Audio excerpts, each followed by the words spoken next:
कभी छोटा राजन का दाहिना हाथ रही अंडरवर्ल्ड डॉन प्रकाश पांडे उर्फ पीपी का खौफ कभी न केवल उत्तराखंड बल्कि पूरे देश में था। और आज यही अंडरवर्ल्ड डॉन प्रकाश पांडे अपराध मुक्त होकर सन्यासी बन गया है और अपने घर हल्द्वानी पहुंचा है। दरअसल अंडरवर्ल्ड डॉन प्रकाश पांडे उर्फ पीपी सन्यासी बनने के बाद पहली बार काठगोदाम थाना क्षेत्र के शीश महल अपने घर पहुंचा।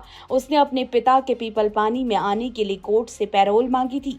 कोर्ट की अनुमति पर पीपी को कड़ी सुरक्षा के बीच उसके घर हल्द्वानी पहुंचाया गया, जहां पर वो भगवा वस्त्र धारण कर पहुंचा था और गले में दंडीनाथ महाराज का दिया आईडी कार्ड भी टांग रखा था। इस दौरान उसने अपने पिता के पीपल पानी में आंसू भी बहाए हैं। आपको बता दें, पीपी पांडे का जो सफर रहा है अंडरवर्ल्ड डॉन बनने का, वो कुछ ऐसा है। प्रकाश पांडे पीपी ने अवैध शराब के साथ ही लीसे की रानीखेत, नैनीताल, हल्द्वानी, अल्मोड़ा में तस्करी शुरू की थी। अवैध कामों से उसकी कमाई बढ़ी तो दुस्साहस भी बढ़ा।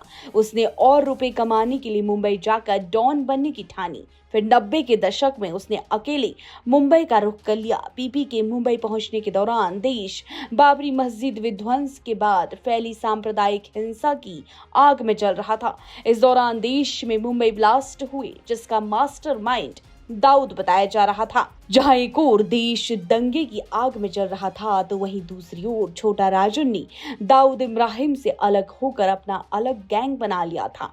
छोटा राजन अपनी गैंग के लिए शूटर ढूंढ रहा था। उसे ऐसे शूटर चाहिए थे जो दुस्साहसी हो।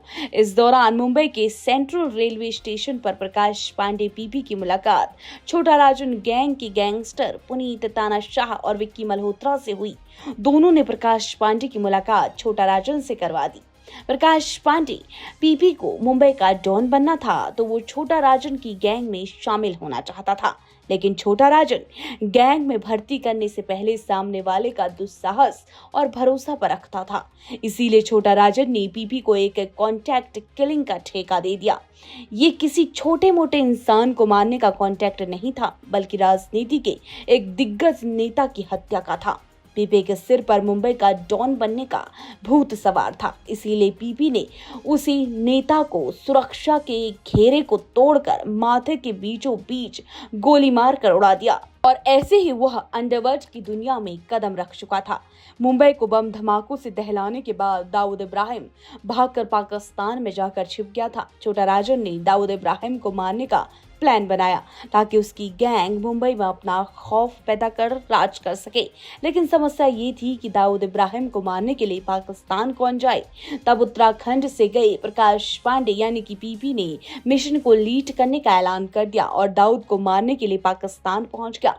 हालांकि वो दाऊद को नहीं मार पाया। पीपी ने इसके बाद वियतनाम में शरण ली थी, लेकिन मुंबई क्राइम ब्रांच ने उसकी कॉल ट्रेस कर ली। साल 2010 में पुलिस ने पीपी को वियतनाम से गिरफ्तार कर लिया, जिसके बाद प्रकाश पांडे पीपी को आजीवन कारावास की सजा सुनाई गई और उसे देहरादून जेल में रखा गया। इसके बाद प्रकाश पांडे उर्फ पीपी को टिहरी जेल भेजा गया और वर्तमान में वो अल्मोड़ा जेल में बंद है। लेकिन अब इतना सब करने के बाद वो अल्मोड़ा जेल में सन्यासी बन गया। काठमांडू के नाथ संप्रदाय के आचार्य दंडीनाथ महाराज का दावा है कि उन्होंने 2 महीने पहले अल्मोड़ा जेल के अंदर जेल प्रशासन की निगरानी में प्रकाश पांडे को सन्यासी की दीक्षा दिलाई और अब वह योगी प्रकाश नाथ बन गया है। सारे अनुष्ठान जेल प्रशासन की निगरानी में हुए। वहीं आपको बता दें, दधिराम मौर्य डीआईजी जेल का कहना है कि जेल के अंदर पूजा अनुष्ठान हो सकता है। पीपी भले ही सन्यासी बन गया हो, लेकिन उसे जेल से बाहर पूजा की कोई अनुमति नहीं दी गई है। वो जेल में ही बंद रहेगा। बहरहाल ये पीपी के बाहर आने की साजिश है या अतीत के अपराध का बोध, ये तो वक्त ही बतलाएगा और जेल प्रशासन का निर्णय।